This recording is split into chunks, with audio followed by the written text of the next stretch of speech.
Nonhle. She's my 8th child from Zimbabwe. So when was she diagnosed with? She was diagnosed with a heart problem at 1 year 6 months. Oh. Yes, and she has trisomy 21 Down syndrome. Okay. So she started snoring. That's the problem we realized. We told that soon after birth, 1 month after birth, we were told that she has trisomy 21. We accepted that condition, but we didn't know that we had to do some tests such as the heart test. So we didn't know that. So she started snoring. That's when we took her to our family group. So the family group then requested for an echo. So the echo was done by Dr. Shumba, the cardiologist in Zimbabwe. So she's the one who diagnosed her with 2 holes. And then how did you plan your travel to India? So from there on, she told me that the best that you can do is to get a surgery done, but you can get that service out of Zimbabwe, and India will be the cheapest. You can also try South Africa, but India will be the cheapest. And she estimated the charges at around $10,000. So we started to look for funds, and we started searching online. That's when I came across the organization called Operability. So I contacted her, and she told me to go to social welfare. So I went to social welfare, I filled in the forms, but they told me that this process might take a very long time.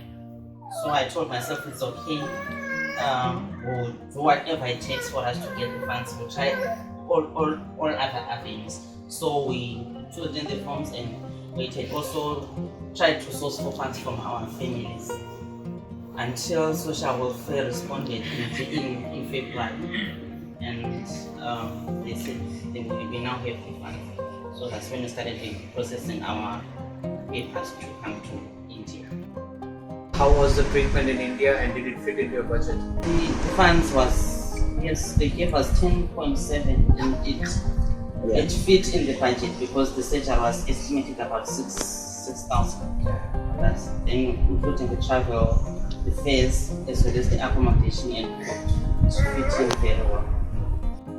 And how has the treatment been, and your stay in India? How's the experience? The treatment has been quite good because for us, we're Jehovah's Witnesses. So at first we were really hesitant about operation because we do not do blood transfusion according to our Bible principles.